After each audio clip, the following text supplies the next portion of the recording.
Avez-vous des projets pour la ville? Voilà, beaucoup. Mais je vais vous avouer une chose, pour les trois quarts, j'ai pas l'argent pour les réaliser.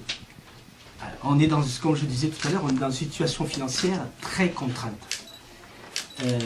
On a eu une gestion précédente, je ne vais pas m'étendre là-dessus parce que là c'est vraiment de la politique et c'est pas le lieu d'être. On a une commune qui a été très mal gérée, qui nous a laissé beaucoup de dettes et qui nous a laissé ce qu'on appelle un héritage lourd. Je passe dessus.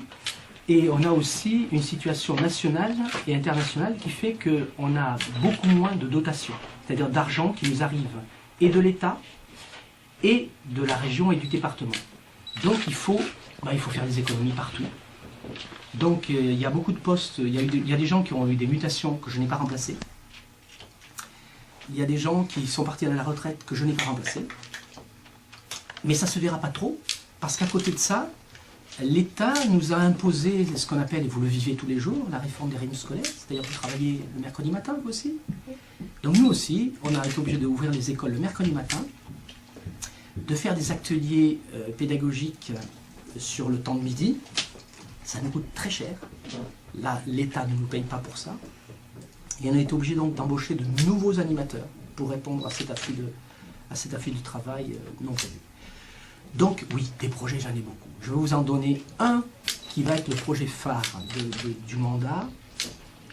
On ne passe plus au niveau des écoles. C'est-à-dire que les écoles que l'on a, on en a 7. Vu l'afflux de population, il faut qu'on en construise une autre dans le quartier des Folies, c'est-à-dire de l'autre côté de la Nationale 20. Donc, on est en train de travailler dessus.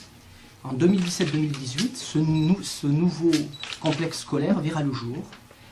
Au départ, ça sera 8 classes, 5 élémentaires, 3 maternelles, avec un accueil de centre loisirs et avec une salle de réunion pour les gens.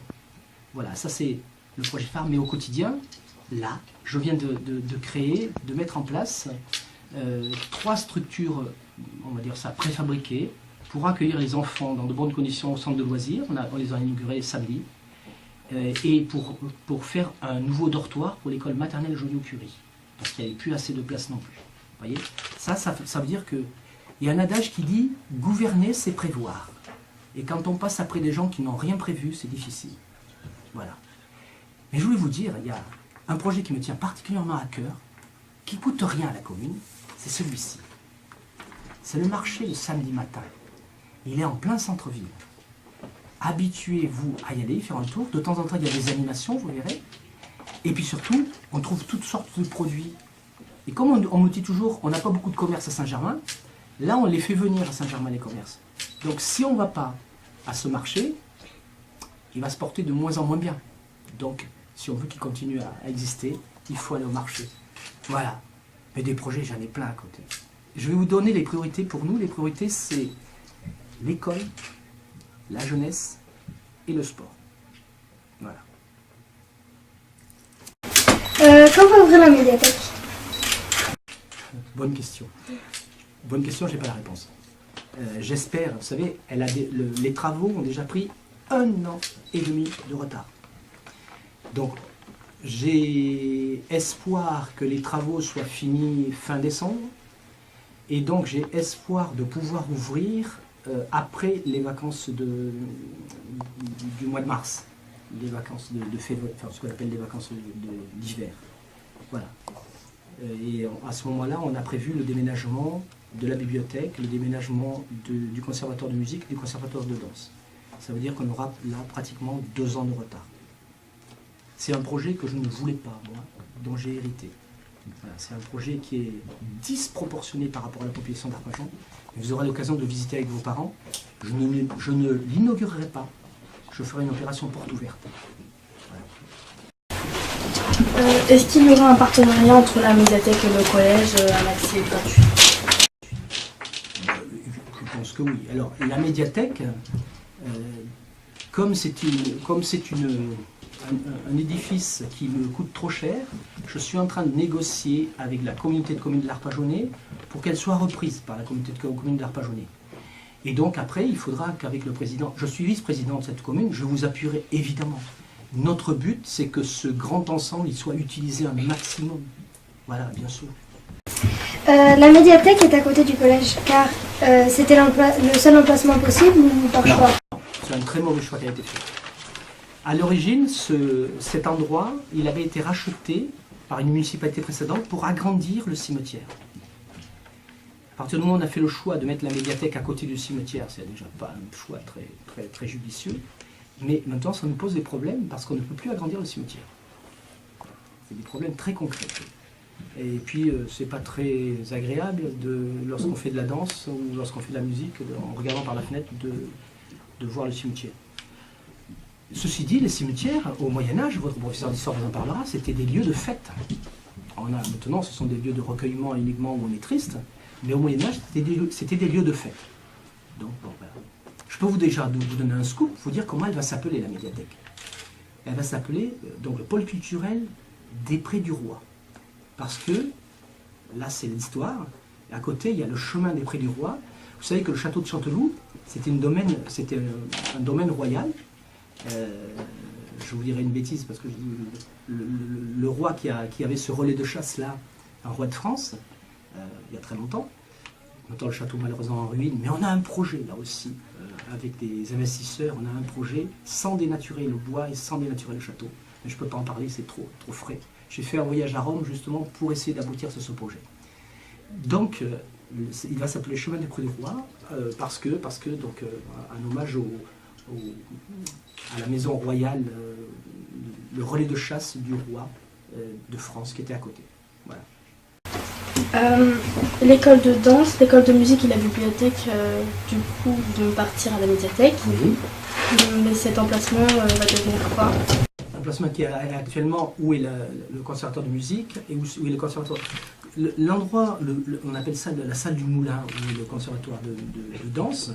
On continuera à le garder avec quelques travaux pour continuer à faire du sport. Parce qu'on a un besoin qu'on ne pourra pas couvrir pour le moment. On aurait besoin d'un nouveau gymnase. Vous êtes bien placé pour savoir que vous n'avez pas d'infrastructure sportive au collège. Vous n'avez pas de gymnase, vous venez utiliser nos salles.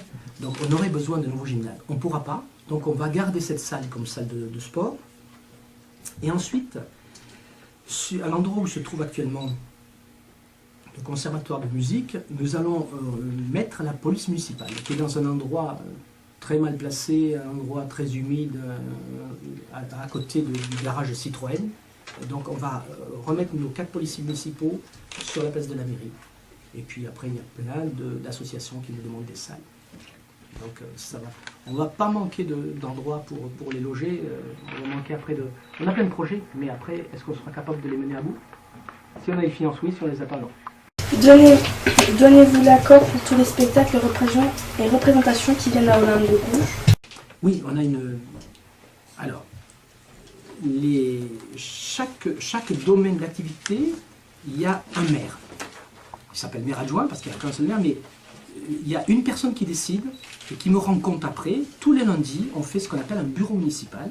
C'est-à-dire que je réunis l'ensemble de mes collègues, ils sont 8, à qui j'ai donné des délégations. Donc il y a une personne qui s'appelle Rosine Viard, qui a la délégation pour tout ce qui est culture et patrimoine. Donc c'est elle qui s'occupe de gérer et de donner les autorisations pour tous les spectacles. Et j'essaie d'y être un maximum. Et à ce propos, samedi soir, il y a un très beau concert à l'église de Saint-Germain. Il y a très longtemps qu'il n'y a pas eu de concert à l'église. Et là, après 12 ans d'absence, il y aura un concert un peu spécial à l'église de Saint-Germain. Pouvez-vous refuser? Oui, ça nous arrive. Dernièrement, on a refusé des structures gonflables qui voulaient venir parce qu'on n'a pas la place. On ne veut pas les mettre dans le parc parce que ça abîme le parc. Et donc, on n'a pas la place pour les faire venir. Oui, on refuse. Il y a beaucoup de gens qui nous demandent aussi des spectacles. Alors, quelquefois, pour nous, ça n'a pas beaucoup d'intérêt. Ou alors, ils sont trop chers. C'est aussi un critère de choix.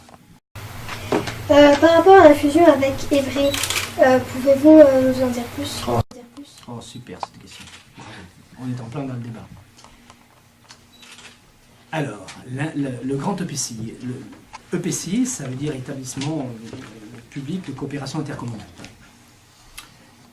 Nous sommes, communauté de communes d'Arpajonais, déjà une coopération à 14 communes. Donc nous avons bien compris qu'il y a nécessité à mutualiser nos forces, nos moyens, pour faire quelque chose de plus important, économiser et avoir la possibilité de faire de grandes réalisations. Mais entre un EPCI, là actuellement, notre communauté de communes de l'Arpajonais, c'est 65 000 habitants, on va dire 64 000 habitants, 65 000 habitants. Là, ce qu'on nous propose, c'est ce que nous, on a surnommé le Grand Évry, c'est 530 000 habitants. De mémoire, c'est ça, 530 000 habitants. C'est gigantesque. Ça ne correspond pas du tout à nos bassins de vie. Ça ne correspond pas du tout aux axes de circulation. Ça ne correspond à rien. On va être à cheval sur 2 départements, parce que quand on part de la communauté de communes et on va jusqu'à la ville nouvelle de Sénart. Sénart, c'est dans le 77. Donc on va être à cheval, on serait à cheval sur 2 départements. Sans qu'on ait la garantie actuellement, vous savez qu'on parle de supprimer les départements, mais ce n'est pas encore acté. On n'en est pas sûr que les départements vont disparaître. Parce qu'après, il y a toujours des acteurs politiques qui disent bah, nous, si tu supprimes les départements, on ne vote plus pour toi. Donc, bon, voilà. Donc on n'est même pas sûr que les départements disparaissent. Et là, nous, on serait à cheval sur 2 départements. C'est trop grand. On n'en veut pas.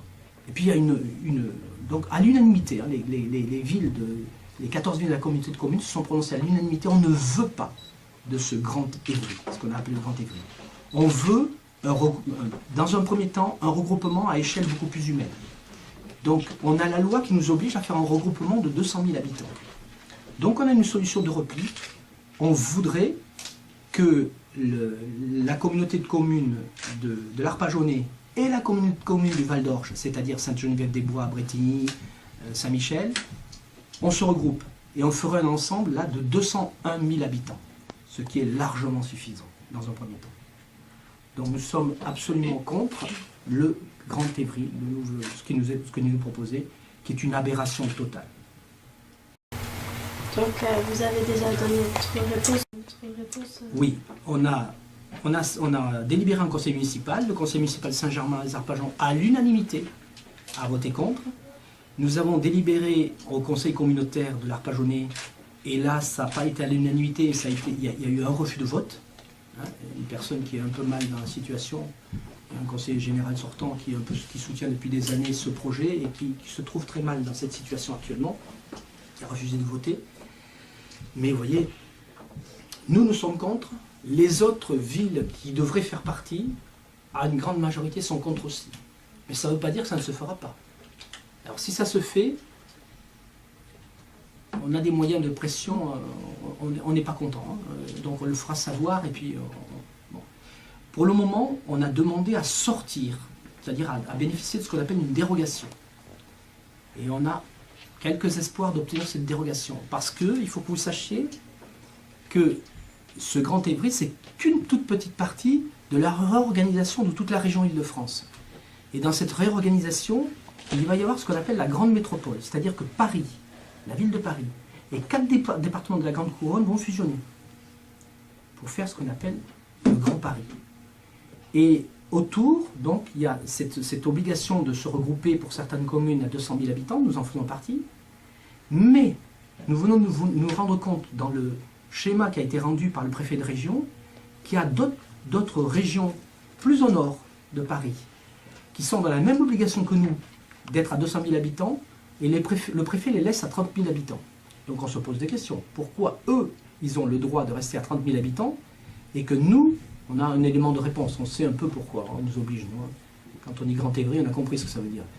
Bon, mais on ne voit pas pourquoi, au nord de Paris, ils auraient le droit de rester à 30 000 habitants, et nous, on nous enlèverait ce droit. Donc pour le moment, nous, on demande à déroger à cette règle, pour ensuite pouvoir choisir notre marié, c'est-à-dire savoir avec qui on veut s'allier pour allier nos destinées et nos dettes.